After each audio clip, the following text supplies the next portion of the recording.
The 16th meeting of foreign ministers from the BRIC countries, that is Russia, India and China, is being held in the southern Chinese city of Wuzhen.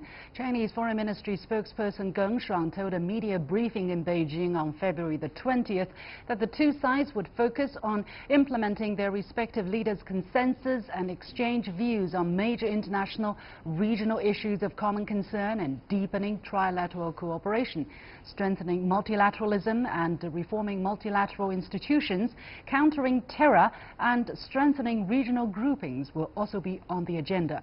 For India, the meeting assumes extra significance as tensions in Kashmir have flared up, with Pakistan claiming it shot down two Indian fighter jets inside Pakistani airspace. India disputes this claim. The incident comes a day after India launched airstrikes in Pakistani territory in the first such incursion by the Indian Air Force since the India-Pakistan War in 1971.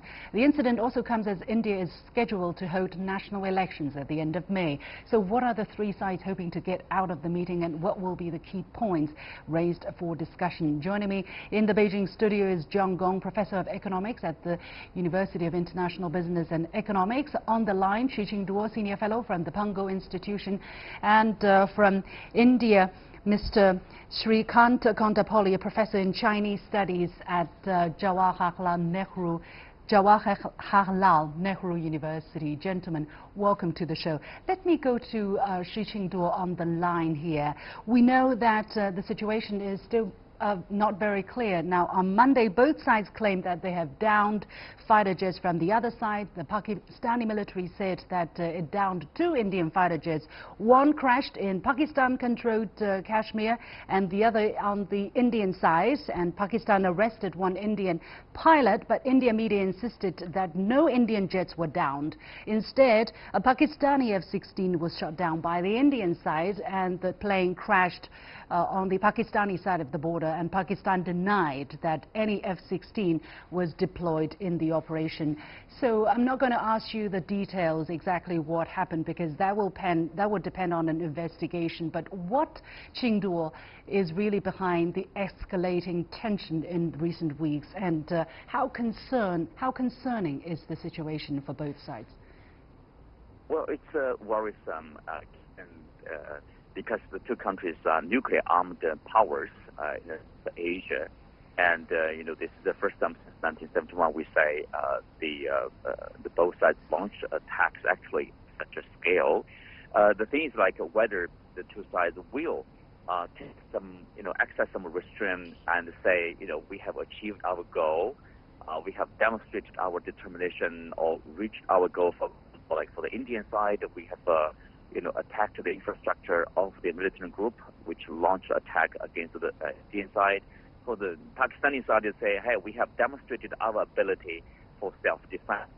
That's enough, probably. Let's call it a pause and then back off a little bit. And then, the tension may be there, but let's avoid escalation, further escalation. And of course, there's also the concern, on the Indian side, whether it has something to do with the upcoming election in May, whether the Indian government is under pressure. You have to show you're a tough guy. You have to toughen up the policy against the terror attack, along the line of control in Kashmir. So right now it is some situation, but it's up to the good things, like the government statement from both sides, saying that they are not attacking, they are basically following the traditional policy. Okay. They are calling for de-escalation. That's a good signal, I would say. Yeah. Professor Kondapalli, let me go to you. Now, we know that China and India have tried to steer their relationship back to a stable path since the Wuhan meeting between leaders of the two countries last year. And yet there are still differences between the two sides. For instance, China has yet to agree to list the leader of the Jaish-e-Mohammed militant group as a terrorist, much to the chagrin of the Indian side. So how do you look at the significance of the foreign ministers of China and India sitting down against this backdrop of differences and yet still trying to work together? Well, as you mentioned, one of the 10 points in the Wuhan discussions was on counterterrorism, and both countries have some institutional arrangement in terms of the defense forces, especially the land forces, conducting hand-in-hand joint counter-terrorism operations.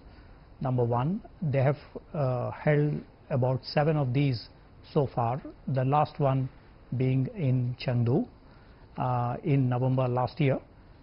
And in addition, the Public Security Minister from China, Mr. Chao, visited India last year, a few months ago, and we have had the Indian Home Ministry conducting some counter-terrorism and possibly some joint intelligence sharing on counter-terrorism issues. Thirdly, there is also the mechanism that there is in place in terms of the 1267 Committee of the United Nations Security Council resolution, where they have been coordinating some issues. And as also part of the Shanghai Cooperation Organization and the peace mission exercises that they conduct between the Shanghai Cooperation Organization states, there has been some mechanism in terms of counterterrorism. So there is a lot that has been building up between the two countries in cooperating, coordinating on counterterrorism related issues. Okay. So to that extent, I think there is some understanding between the two. Okay. Of course, the Masood Azhar case and Zakirul Rahman case has been a disappointment, but there is a view that this will be sorted out sooner than later. All right. On the recent tension between Pakistan and India, China's Ministry of Foreign Affairs has also made its own statement. Let's take a listen to this.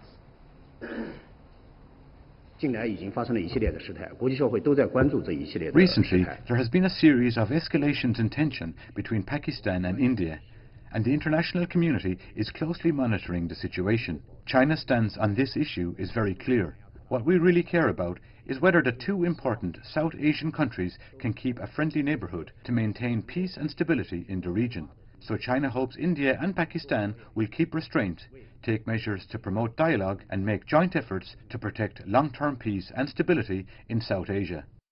Well, I'm going to ask my friend Professor Gong here. Normally you're talking about economics, and here let's try to understand the kind of delicate balance that's hanging in the air when it comes to China's relationship with India versus its relationship with Pakistan.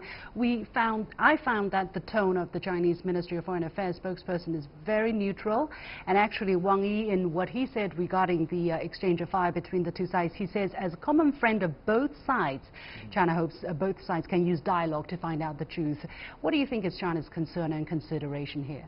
Oh, I think China is more than just being neutral. I think China is very concerned about the escalation of tension between the two countries. And China is in a very unique position where it keeps a traditionally very friendly relationship with Pakistan. So it does have some political influence with the Pakistan government. We also have huge investment in Pakistan-controlled Kashmir as well as in other areas of Pakistan. And since the last few years, we also have started to foster a very friendly relationship with India. So we are in a very unique position here. So I think China's stake here is very high, that to make sure that there's no furthermore escalation of tension, and that both sides can sit on the negotiating table to work things out. Also, I want to make the point about so-called China's refusal to enlist this guy Masood Azhar as the terrorist on the UN list. I think China hasn't refused to do that yet. It's not true. This is not the right characterization. China hasn't characterized him as a terrorist yet.